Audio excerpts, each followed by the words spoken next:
마음을 엽니다. 지평을 엽니다. 불통의 시대를 넘어 새로운 아침을 엽니다. 신율의 출발 새 아침. 신율의 출발 새 아침 3부 순서 광고 듣고 시작합니다. 주목하라. 목재 전문 박람회 코리아 우드쇼. 목재, 목적 건축, 유치원 시설, 가구, 목공예, 원목 테이블까지 볼거리 많고 유익한 박람회 코리아 우드쇼. 6월 11일부터 하계울 세택에서 개최됩니다. 지금 검색창에 코리아 우드쇼를 검색해주세요. 미디어 우드.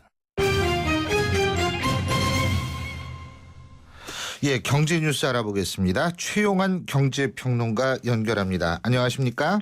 네, 안녕하십니까. 최유한입니다. 예. 자, 먼저 백신 관련 주가 말이에요. 예, 예. 이게 이제 많이 올랐던 모양이죠. 예? 그렇죠. 예.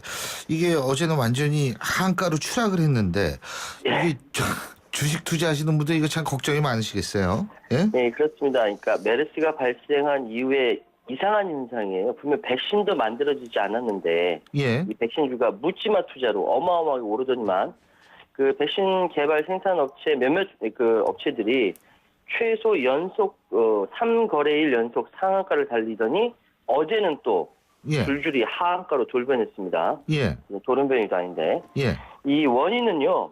어떤 분석이 나왔습니다. 대다수 종목이 메르스와 직접적인 관계가 없는 데다 예. 백신 개발이 최장 10년 넘게 걸려서 초기 개발이 실제 성과로 이어질지 미지수다. 이런 분석이 나왔거든요. 예. 그러니까 또 투자 심리가 갑작스럽게 위축되면서 급락세로 돌아선 겁니다. 예. 거기다가 최소 4월 연속 상한가 등의 메르스 발생 후에 열흘간 급등한 탓에 일부 차익 실현성 매물이 나오면서 주가 하락을 부추긴 것인데요. 예. 이 대신 메르스 감염을 피하려면 손 씻기와 마스크 착용 등 개인 위생을 지켜야 한다라는 조언에 따라서 마스크 만드는 회사, 손 세정제 판매하는 회사 여전히 상승세입니다. 예. 그리고 또 의외의 사항도 있는데요. 메르스 때문에 전국에서 휴업을 결정한 학교 유치원 속출하자 온라인 교육주가 강세를 보고 있다는 거죠. 이 와중에도 돈 버는 사람은 따로 있다는 거네요. 예, 그렇군요. 예. 그리고 올해 들어서 일감 몰아주기 규제가 공식적으로 발효가 됐는데 상당수 대기업은 이미 여러 가지 방법으로 법의 그물망을 빠져나갔다. 이게 무슨 얘기입니까? 예, 사실은 작년 초부터 나온 얘기인데요. 예. 이 올해 들어서 일감 몰아주기 규제가 공식적 발효가 됐습니다. 하지만 상당수 대기업은 지분 매각, 합병 등의 방법으로 이미 법의 그물망을 빠져나갔다라는 것이죠. 예.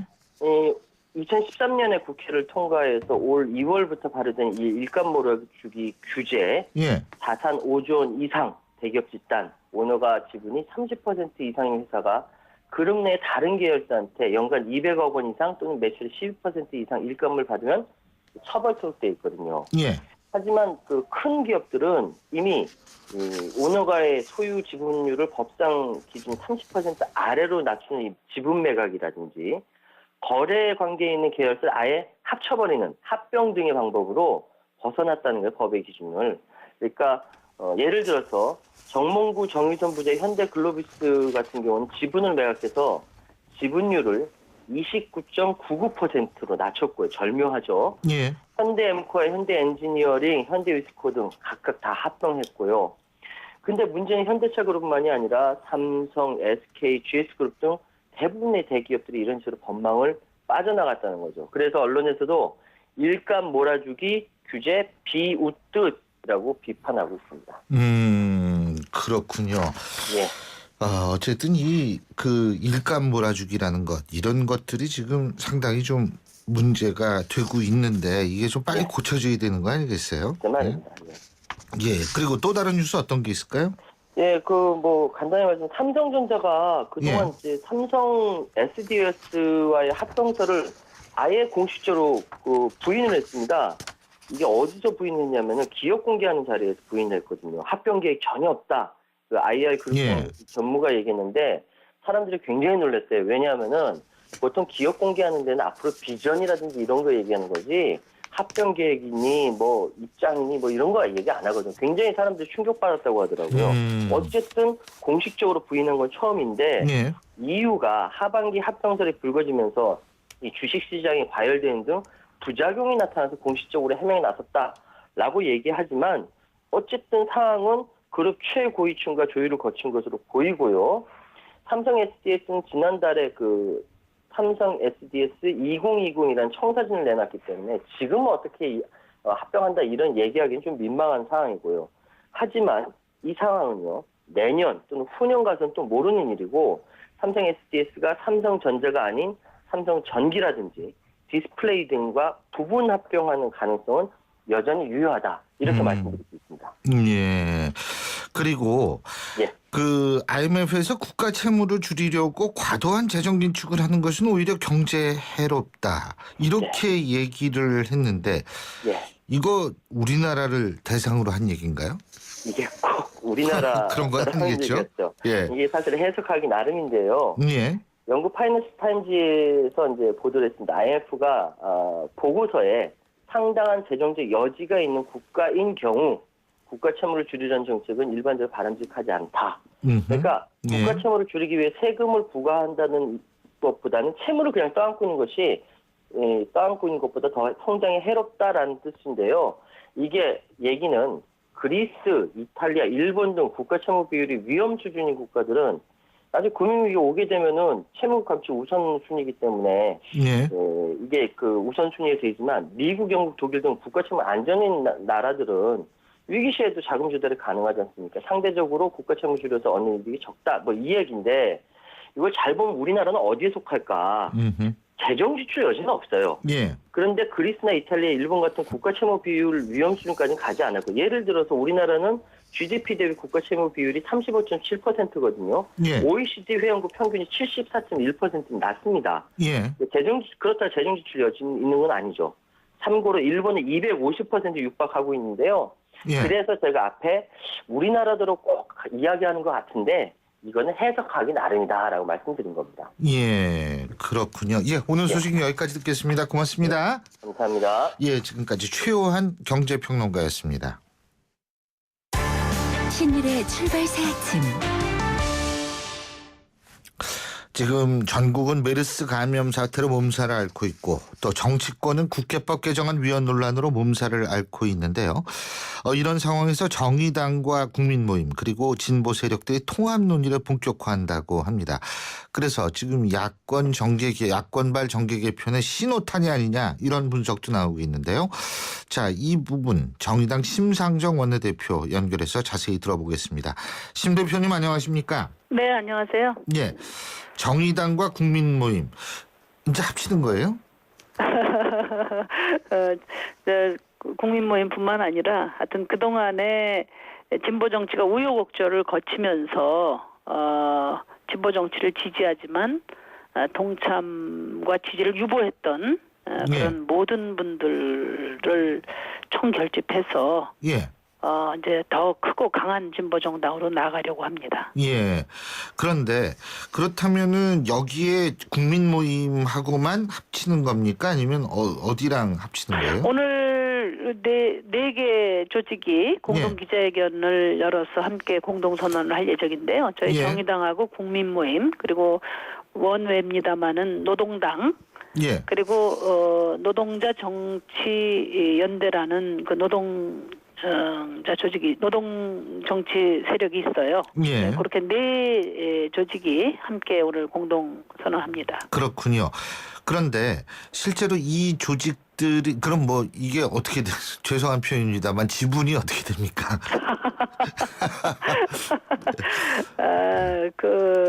지분 논의할 계제는 아니고요. 지금 이제 그 동안에 진보 정당이 분열됨으로써 대안 세력으로 성장하기를 바랬던 국민들에게 큰 실망을 드렸고 또 진보 정치가 위축됐지 않습니까? 이제 진보 정치 분열의 시대는 끝났다. 좀 더 크게 결집해서 이제 무너지고 있는 민생 정치 중심에 당당히 나가겠다 하는 그런 각오로 이번에 임하는 것입니다. 예. 그런데 일각에서는 이 야권이 말이에요. 네. 계속 이 세불리기에 지나치게 과거부터 네. 세불리기에 집착하는 거 아니냐. 그래서 예를 들면 예전에도 그 빅텐트론부터 시작을 해가지고 뭐 여러 가지 얘기들이 선거 전에는 항상 나왔었잖아요. 예? 저희는 이제 진보 많은 분들이 보수는 부패로 망하고 진보는 분열로 망한다면서 예. 이제 그동안의 진보 정치가 분열되는 것에 대해서 매우 안타까워하셨어요. 예. 저희는 살기 위해서 이합집산하는 그런 통합이 아니고요. 예. 그동안 진보 정치가 성장하면서 뼈를 예. 깎는 그런 시행착오 과정을 많이 거쳤습니다. 그러니까 진보가 그런 시행착오를 거치는 과정에서 예. 그 과정 자체가 진보 혁신 과정이었고 예. 그런 과정에서 또 불가피하게 분열이 있었기 때문에 이제는 이제 이런 진보 혁신의 그 성과를 바탕으로 해서 예. 이제는 이제 좀 강한 진보 정당으로 거듭나자 하는 것입니다. 그래서 그동안에 새정치민주연합이 해왔던 그런 선거 때마다 수혈하고 통합하는 그런 살기 위한 통합하고는 전혀 다르다 하는 점을 말씀드립니다. 예, 그러니까 보다 명분적으로 당위론적으로 필요하기 때문에 그렇다 이 말씀이시잖아요, 그죠? 예, 이제는 이제 선거공학적이 아니라, 그죠? 이제는 그동안에 그 뼈를 깎는 혁신을 바탕으로 해서 예. 이제 분열의 시대를 끝내고 더 크고 강한 정당으로 결집할 때가 되었다. 이것이 네. 이제 오늘 공동선언하는 4개 조직의 공통된 인식입니다. 그렇군요. 자, 그런데요. 지금 어쨌든 앞으로 새정치민주연합과의 관계도 이게 또 중요한 부분 아니겠어요? 그죠? 그냥 따로 계속 이렇게 가실 건가요? 어떻게 보세요? 저희 야권에 대한 저희 입장은 예. 상호 경쟁하면서도 협력해가는 그런 연대 전략이고요. 예. 지금 새정치민주연합이 내용을 겪고 있는데 제대로 혁신해서 잘 되길 바라고 있습니다. 예. 그렇군요. 지금요. 그리고 사실 새정치민주연합 내부 사정도 굉장히 복잡하잖아요. 뭐 혁신위원회도 만들고 그래서 어떻게든 뭔가 해보려고 생각을 하고 있는 것 같은데 그게 잘 되든 안 되든 어쨌든 광주에서는 천정배 의원이 또 당선이 됐고요. 천정배 의원도 이게 뭐 본인은 얘기를 하지 않습니다만 뉘앙스 상으로 추측해 볼 때에는 뭔가 정치 세력화를 지금 생각하고 있는 것 아닌가 이런 생각이 들거든요. 만일 정치 세력화하면 여기도 대상이 되겠네요. 천정배 의원이요. 의원님께서는 예. 진보 정당을 할 생각은 없다 이런 입장을 밝히신 바가 있어요. 예. 그래서 진보 결집 대상은 아니고요. 다만 이제 지금 야권이 과감한 혁신이 필요하기 때문에 예.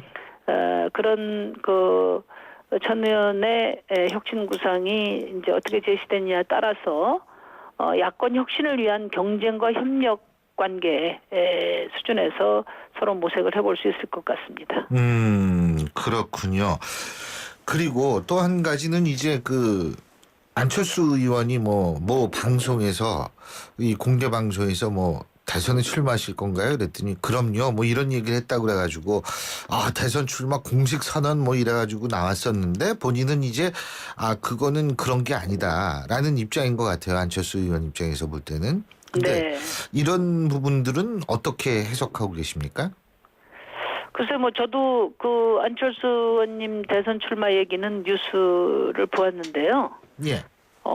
그에 대해서 제가 드릴 말씀은 없고요. 예. 저희 정의당은 지금 대선 후보 논의를 할 때가 아니고, 예. 어떻게 진보 세력을 더 크고 강하게 결집시킬 거냐, 예. 또 더 책임있고 유능한 정당으로 어떻게 거듭날 거냐. 그래서 민생 정치를 책임질 수 있는 그런 정당으로 발돋움하는 것이 하는데 저희 구슬땀을 집중해야 될 그런 때라고 생각하고 있습니다. 예.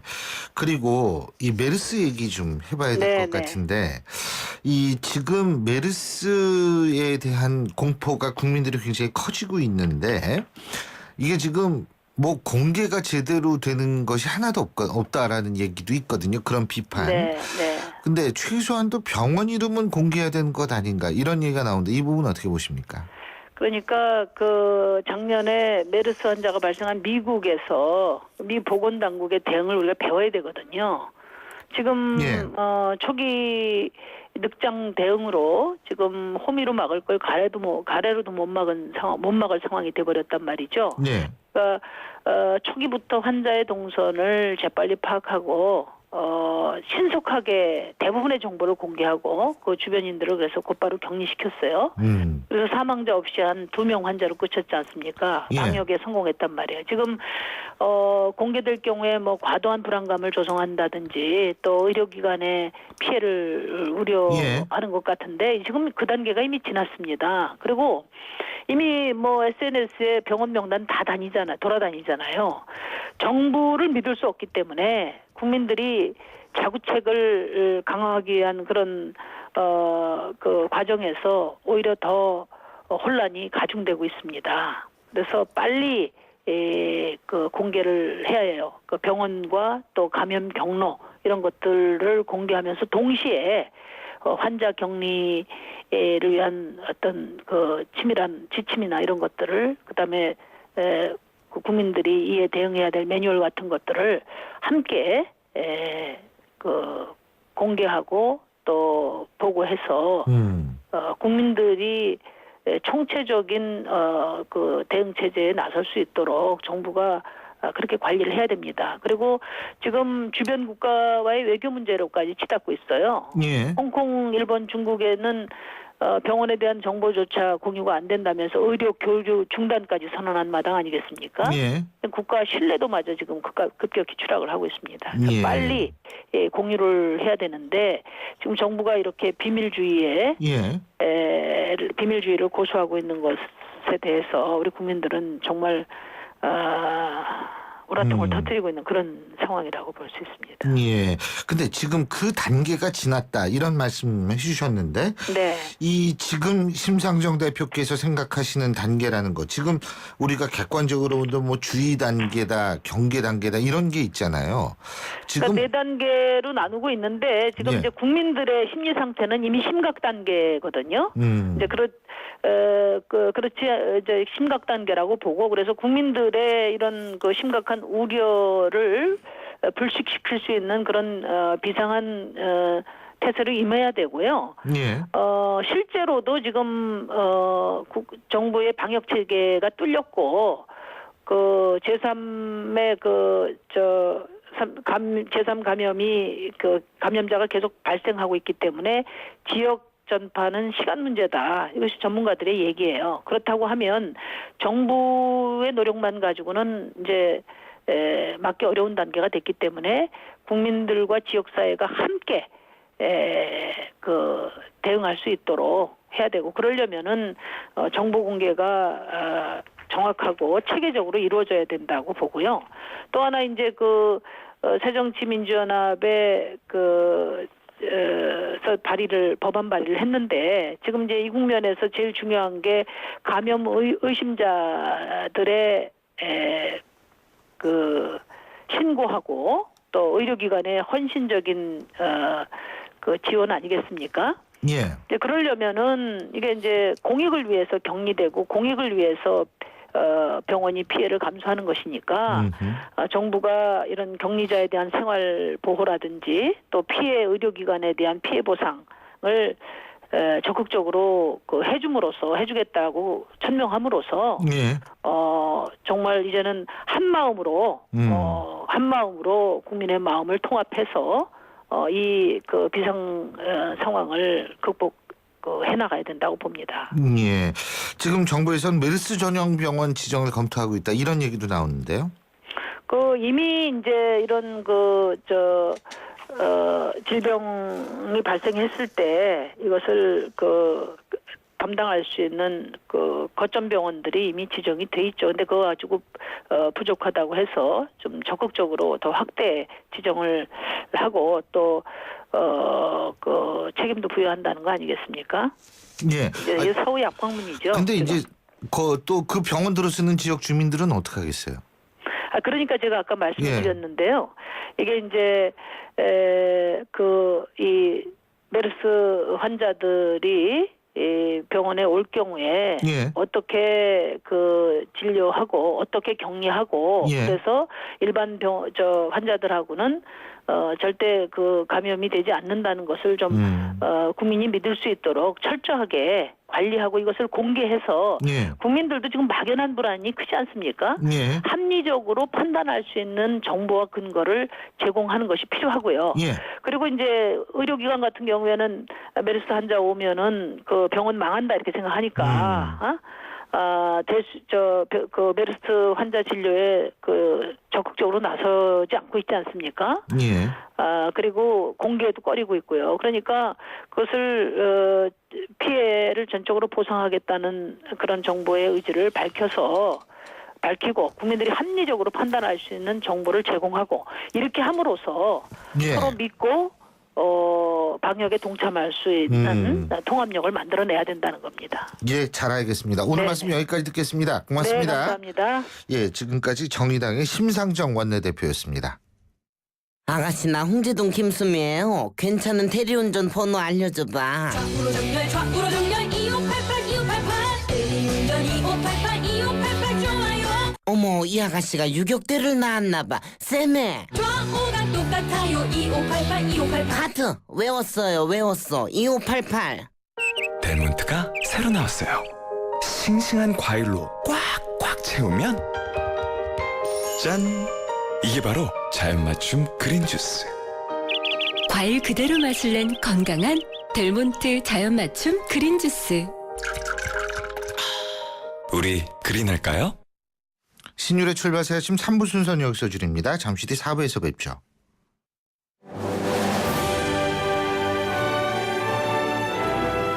(2015년) 올 여름 영국 옥스퍼드에서 개최되는 국내 유일한 영어 캠프를 만나보세요. YTN 라디오가 주최하는 옥스퍼드 영어 캠프는 자녀들의 영어 실력을 한 단계 끌어올려 드립니다. 캠프가 끝난 뒤에는 서유럽 투어의 기회도 누리실 수 있습니다. 영국 옥스퍼드에서 체험하는 YTN 옥스퍼드 영어 캠프. 자세한 문의는 웹사이트 ytncamp.com이나 02-723-0550에서 확인하실 수 있습니다.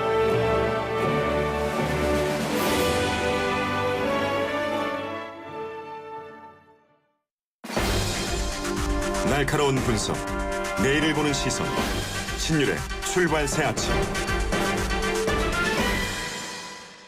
신율의 출발새 아침 4부 순서 시작합니다. 저희가 아까 2부에서 메르스 평택시민 비상대책협의회 윤현수 집행위원장과의 인터뷰를 했었는데요. 여기에 아마 항의를 하신 분이 계신 것 같습니다. 그래서 저희가 그 사실을 좀 알아본 결과 버스회사 임원의 관련 팩트가 약간 다른 부분이 있어서 말씀을 드립니다. 그것은 다름 아니라 입원 및 퇴원, 확진 판정 날짜에 대한 팩트가 다른 건데요. 제이 씨는 21일 퇴원 후에 그러니까 여기서 제이 씨라는 건 회사 임원입니다. 22, 23일까지 회사에 출근해서 정상 근무를 하고 4일 갑자기 몸 상태가 악화돼서 재입원한 뒤 28일 날 메르스 확진 판정을 받았다는 겁니다. 그리고요.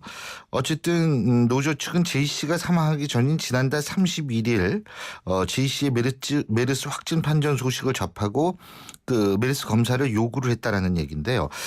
이 확진 판정 날짜에 대한 팩트가 틀렸기에 이것을 바로잡고요. 또 하나는 버스회사 임원 발병 및 버스회사 직원 노조 관련 언급은 YTN 라디오 측의 입장이 아니라 인터뷰를 진행했던 평택시민 비상대책협의회 윤현수 집행위원장의 입장이라는 것을 다시 한번 말씀을 드립니다.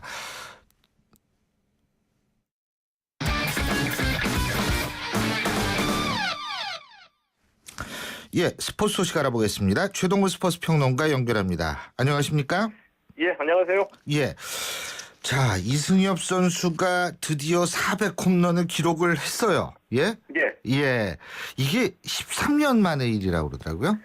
예, 국내에서 뛴 시간만 13년 만에 달성한 기록입니다. 예. 어제 포항구장이었거든요. 이 롯데전에서 3회 말에 오른쪽 담장을 넘기는 솔로 홈런 뽑아냈습니다. 이 비거리 120m짜리 대형 홈런이었는데 이 경기장 밖으로 날아간 장외 홈런이었습니다. 예. 이 400홈런 대기록을 수립하는 순간이었고요. 이 축포가 터지면서 그 이닝이 끝난 뒤에 이 기록 달성을 축하하는 꽃다발 증정식이 열리기도 했는데 예. 이 롯데 선수들 칭찬도 좀 해주고 싶습니다. 이 400홈런 터지는 순간 이승엽 선수가 그라운드 들고 홈으로 들어올 때 함께 나와서 박수해주면서 대선배의 기록을 축하해줬고요. 상대팀이 홈런을 쳤는데 예, 그렇죠. 축하해줬다. 징계받는 거 아니에요? 이래. 농담이었습니다. 예. 그리고 롯데 주장도 이승엽 선수에게 축하한다는 꽃다발을 같이 건네주기도 했습니다. 똑같이 스스로 품격을 높이는 이런 그럼요. 예의라고 볼 수 있겠죠.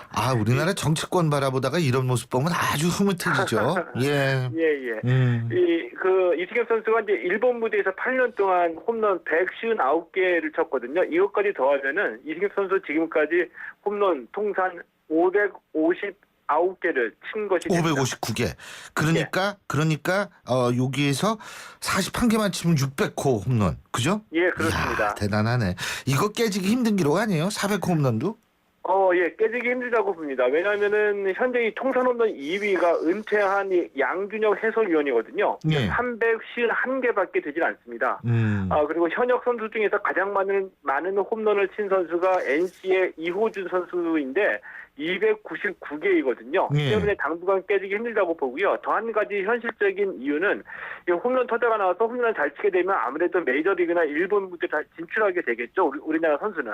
예. 그러니까 이 한국에서 계속 이 경기를 하지 않기 때문에 이승엽 선수의 홈런 기록은 당분간은 깨지기 힘든 기록이라고 보시는 게 맞을 것 같습니다. 예.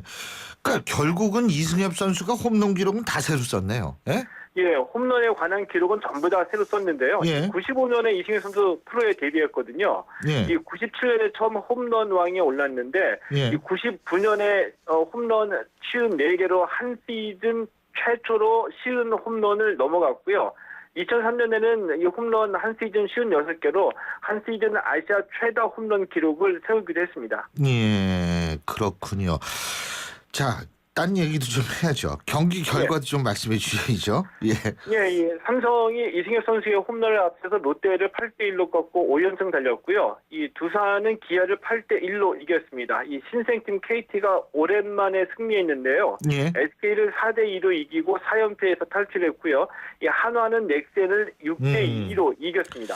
자, 축구 얘기인데 말이에요. 어제 갑자기 단신이 딱 뜨더니 정몽준 대한축구협회 명誉회장이 FIFA 선거에 출마할 것 같다. 회장 선거예요? 예? 예. 이게 어떻게 어쨌든 블레트 회장 그만두니까. 그죠? 예. 그 전날에 이제 블레트 회장이 사임을 했었잖아요. 예.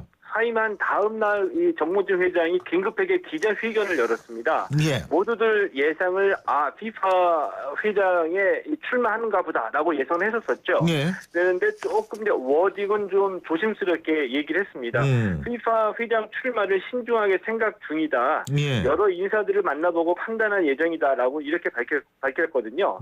왜냐하면 정몽준 명예회장이 이 94년부터 2011년까지 FIFA 부회장을 역임했는데 2011년에 부회장 선거에서 떨어지면서 한 3년 동안 FIFA와 인연이 끊어졌었거든요. 때문에 이제 그동안 FIFA 관계자들과 만나지도 못하고 활동이 적었기 때문에 좀 부담스러운 면이 있고 제 예상으로는 이 앞으로 FIFA 관계자들 만나보고 얘기를 들어보고 난 다음에 승산이 있다라고 하면 출마하지 않을까 싶습니다. 알겠습니다. 오늘 소식 여기까지 듣죠. 고맙습니다. 예, 고맙습니다. 지금까지 스포츠 평론가 최동훈 씨였습니다. 영화로 뉴스를 읽어보는 시간. 시네마인 뉴스.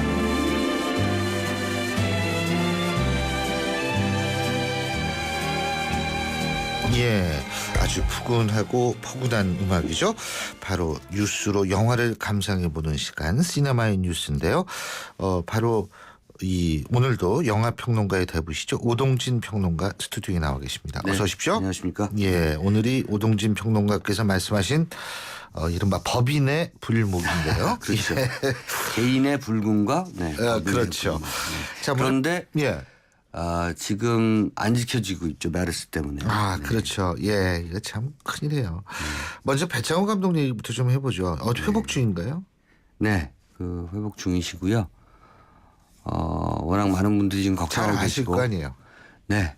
그래서 뭐 소식을 제가 잘 알고 있습니다. 그래서 이번 최근에 이제 시나리오 작업하시면서 그러니까 심각한 수면 장애를 좀 겪고요. 예. 알려진 바대로. 예. 그래서 이제 사고를 당하신 것 같고요. 네. 물론 이제 본인께서 갖고 계신 여러 가지 생각도 뭐 많이 작동한 것 같습니다. 그래서 지금 몸도 좀 다치셨고요. 예. 네. 특히 이제 허리 등등 뭐랄까요? 아주 심각한 타박상 이렇게 얘기를 해야 될까요? 얼굴도 조금 성형 그러니까 조금 꿰매셨죠. 네. 예. 얼굴도 상처가 좀 나셨으니까. 그리고 떨어졌으니까. 사실은 4개월 동안 굉장히 여위셨어요. 건강을 빨리 회복하셔야 되고 무엇보다도 정신적으로 좀 여러 가지로 좀 극복하셔야 될 문제가 좀 있는 것 같고요. 예. 뭐 심각한 건 아닙니다만 어쨌든 우리가 2, 3년 전부터 계속 감독을 잃어왔습니다. 네. 곽지균 감독도 잃었고요. 예. 겨울나그네의 곽지균 감독 그리고 드라마의 또 거장이었던 김종학 감독도 잃었죠. 그리고 불의의 사고로 박철수 감독도 잃었습니다. 그래서 이런 중견 감독들 50대 60대에 이르는 중견 감독들이 한창 활발하게 활동을 해야 되는 그런 감독들임에도 불구하고 어떻게 보면 예. 저는 뭐 이 문제가 단순하게 개인적 문제가 아니라고 생각하고요. 예. 영화계와 영화 산업을 둘러싼 그런 구조적 문제, 특히 우리 사회의 양극화 문제 이런 것들과 아주 깊숙한 연관관계가 있다고 생각합니다. 예.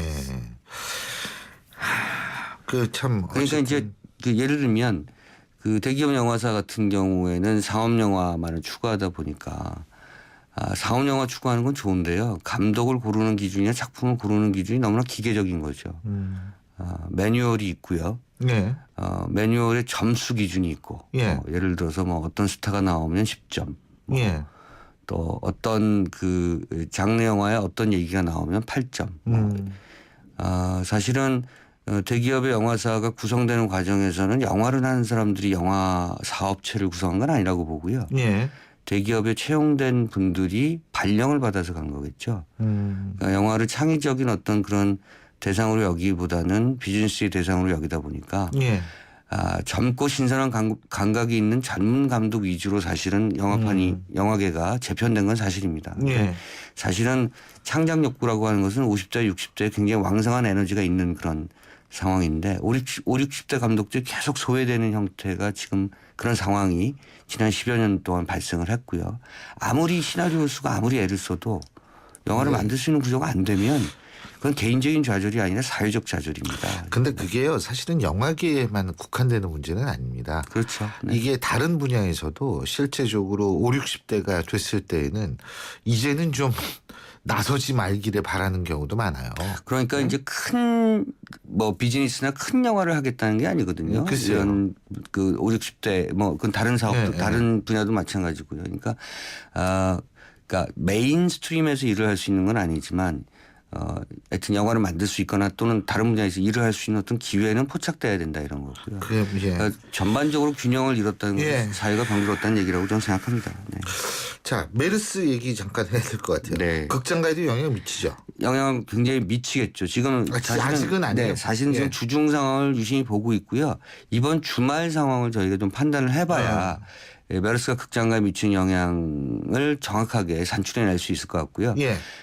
지난해 세월호 사태를 생각을 하면 지금 주말까지 가는 상황이 한 2, 3일 남았거든요. 2, 3일이 사실 고비일 것 같고요. 제가 봤을 때는.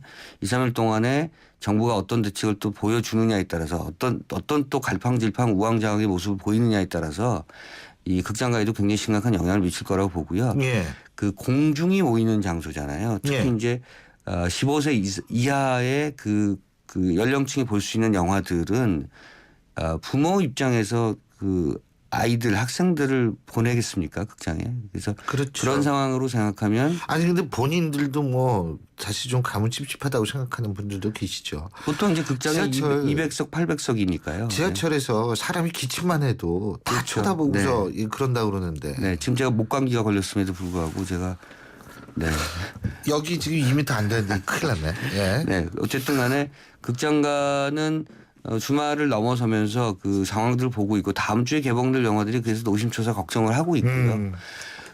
지금 주중 상황 제가 보니까 오히려 그 재난 영화 한 편은 주중임에도 불구하고 관객들 좀 모으고 있는 것 같아요. 근데 이제 우리나라의 재난 영화가 또 잘 되잖아요. 이게 역설의 공감입니다. 뭐냐면 이 재난 영화를 보면서 역설적으로 위로감을 찾는 거예요. 아, 영화에서는 극복을 하거든요. 그리고 사람들이 막 그 힘을 합쳐서 사람들을 구해내고 희생을 하고 뭐 이런 것들을 보여주기 때문에 현실 속에서 만나지 못하는 그런 가치를 영화 속에서 발견하면서 대체제를 찾는 거죠. 그 대리만족만 그 느끼고 그리고 위로감을 어떤 구하는 그런 것들 때문에 재난 영화가 오히려 역설적으로 사람들을 모으고 있는 것이 아닌가 이렇게 생각됩니다.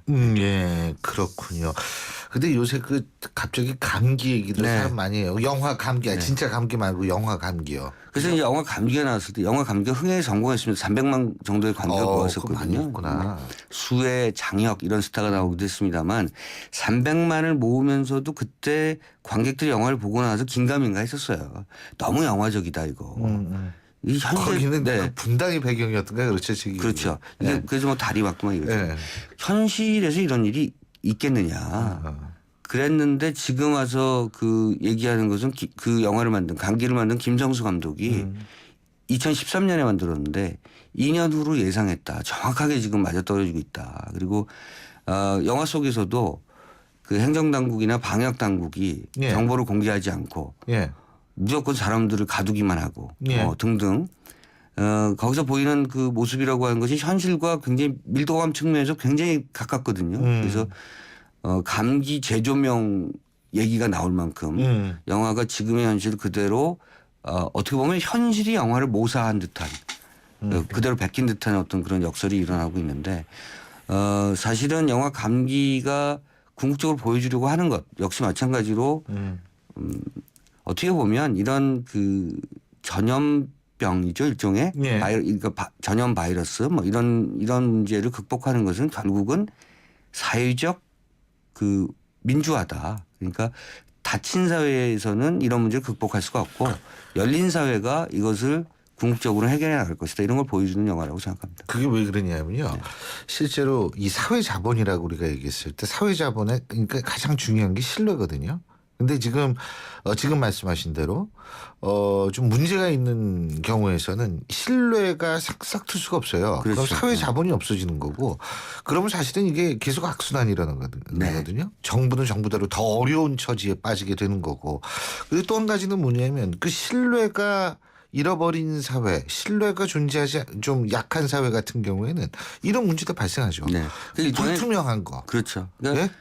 리더십의 자신감이라고 생각해요. 그러니까 리더십, 그러니까 한 사회의 리딩 롤을 차지하고 있는 그런 분들이 자신감이 있으면 얘기하죠.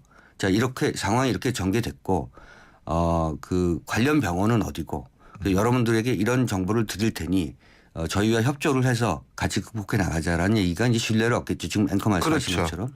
자신감이 기본적으로 결여돼 있고. 그리고 그런 병원 가도 우리가 적절히 조치를 다 했으니까 걱정 말아라. 그렇죠. 이렇게 하면 이제 믿고 갈 수 있는 거 아니에요. 신뢰가 있다면. 이미 사실은 또 공개된 거나 마찬가지예요. 지금 뭐. 아니요. 근데 그거는 사실은 뭐 하도 그렇죠. 설들이 많아가지고 그거는 뭐 그렇죠. 괴담도 많고 그렇기 때문에 정확한 건 아니기 때문에. 지금 제가 얘기한 것도 괴담이 하나일 것 같아서 철회하겠습니다. 네. 아니요. 공개되지 않았습니다. 네. 아니요. 근데 이게요. 진짜 제가 볼 때는 이게 참 진짜 그 문제가 있어요. 진짜 저 아주 심각하게 많이 생각을 하는데 우리 사회가 끊임이 없습니다. 지난해부터 해서 지금 계속해서 사건 사고가 일어나고 있고 글쎄요. 정치는 따로 가고 있고 맞아요. 네. 네. 아니 그러고요. 네. 그 재난 영화 그래가지고 그게 지금 좀 사람들이 많이 가는 모양이죠. 샌 안드레아스요. 그게 샌 이제 안드레아스. 네, 단층 이름이잖아요. 그게. 그렇죠, 그렇죠. 네. 네, 그래서 단층이 깨지는 거죠. 네. 그러니까 대재앙이 오는 거고요. 지금 개봉된 지 며칠 안 됐죠. 네. 이틀 오늘이 목요일이니까 네. 뭐 얼마 안 됐는데 지금 한 9만 정도를 9만. 모았으니까 이야. 주말까지 가면 제가 봤을 때 한 70만 정도 갈 가능성이 있다 이렇게 보는 건데 이제 지금 메르스 사태를 보는 아하, 거죠. 이것이 그 오히려 더 역설적으로 몰리게 할 것이냐 아니면 말씀드린 대로 메르스 사태가 심각해져서 그 사람이 모이는 공간 자체가 폐쇄화되면 예. 1차적으로는 극장 같은 곳, 야구장 같은 곳이 타격을 크게 받겠죠. 지금 뭐 농담처럼 그 모두에 말씀드린 것처럼 불목, 불금도 지금 피하고 있는 그런 상황이기 때문에. 글쎄요. 샌 안드레아스는 어쨌든 간에 이 영화를 보면서 그 가족애 그리고 형제애 뭐 이런 우리가 잃어버린 가치들에 대한 상실한 가치들에 대한 복원 이런 것들을 보여줍니다. 이게 재난 영화인 척 사실은 가족 영화이고 휴먼 드라마잖아요. 그렇죠. 어떻게 극복해 나갔을까. 사람들은 결국은 무슨 재난이 닥쳤을 때 물리적으로 극복하는 게 아닙니다. 인간의 의지가 극복하는 거죠. 예. 그런 것들을 선언적으로 보여주는 작품이라고 생각합니다. 네. 또 이와이 슌지 애니메이션 하나와 앨리스 살인사건. 조용히 개봉했는데요. 네. 이 하나 앨리스가 워낙 이와이 슌지 영화 중에서 인기가 높은 작품. 우리 또 이와이 슌지 하면은 많은 청취자분들이 네. 오 갱기 데스까. 그렇죠. 러브레터 생각하시고 이제 그 두 번째 대표작으로 하나 앨리스 생각하시고 네. 아오이유가 나와서 아주 인기가 있었는데요. 예. 하나 앨리스의 프리퀄 애니메이션이라고 생각하면 됩니다. 그러니까 이걸 애니메이션으로 만들었고요. 이와이 슌지 감독이 하나와 앨리스가 만나는 과정. 그러니까 그 이전 과정, 그러니까 실사 영화의 이전 과정을 보여주는 내용이라고 생각하시면 되고요. 이와이 슌지가 애니메이션에까지 도전을 했다. 그리고 역시 이와이 슌지가 기본적인 스토리를 그 만들어내는 뛰어난 그런 장인 감독이라는 것을 다시 한번 보여주는 작품이고요. 이와이 슌지가 우리나라에서 러브레터로 인기를 모은 지 그리고 명성을 얻은 지가 거의 20년 가까이 되는데 여전히 왕성한 활동을 보여주고 있는 그런 감독이라는 생각이 듭니다. 이와이 슌지가 특히 이제 일본의 그 대지진 사태. 예. 네. 동일본 대지진. 그렇죠. 네. 고향이 비슷한 곳이에요. 네. 그래서 후쿠시마하고 이제 비슷한 곳에 있어서 그쪽에 대한 어떤 그 정서가 남다르고요. 그래서 우리 세월호 사태에 대해서도 굉장히 걱정하고 굉장히 그 위로의 말을 전하는 그런 얘기들을 많이 했던 감독입니다. 네. 근데 요새는 일본 영화에 이렇게 살인 사건 붙이는 게 백설공주 살인 사건 뭐 그런 네. 영화도 있던데 네. 이렇게 살인 사건 붙이는 게 유행인 모양이에요 제목에다. 어떻게 그렇게 되네요. 학교에서 살짝 그 번외로 이제 살인 사건이 일어나는 네. 그게 이제 겹치는 얘기입니다. 하나 앨리스 살인 사건은 오랜만에 개봉된 이와이 슌지 감독의 영화라는 점 특히 또 일본 애니메이션이라는 점에서 한번 관심을 가져보시는 것도 좋을 것 같습니다. 일본 애니메이션이 굉장히 또 유명하죠. 그렇죠. 예. 워낙 그 미국은 3D, 그렇죠. 일본은 여전히 2D를 고집하면서 그게 그러니까 이 뭐죠? 그 장면 넘어가는 숫자가 미국보다 훨씬 적잖아요. 근데 그렇죠. 일부러 일본이 그렇게 만든다고 그러더라고요. 조금 네, 더 좀 거칠게 보이기 위해서. 인간적 질감이 있는 것 같아요. 맞습니다. 네. 역시 이 표현이 다르셔. 인간적 질감. 저는 좀 거칠게 뭐 이러는데 야, 참. 자, 오늘 마지막으로 어떤 음악 듣고 헤어질까요? 제가 사실은 우연찮게 그 얼마 전에 남해항을 갔다 왔습니다. 네. 거기가 고래사냥을 촬영한 곳이거든요. 예. 그리고 이번에 배창호 감독 그 사고를 당하셨고요. 사고 반, 뭐 의지 반, 뭐 이런 것 같습니다만 어쨌든 전 굉장히 그 기시감이 느껴졌었어요. 제가 고래사냥 촬영한 곳을 보러 갔다 왔더니 또 배창호 감독에게 불운한 어떤 그런 소식이 있어서 고래사냥 음악 골랐습니다. 고래사냥. 네, 알겠습니다. 고래사냥 함께 들으면서 자 오늘 오동진 평론가는 여기서 작별하겠습니다. 말씀 잘 들었습니다. 고맙습니다. 네, 감사합니다.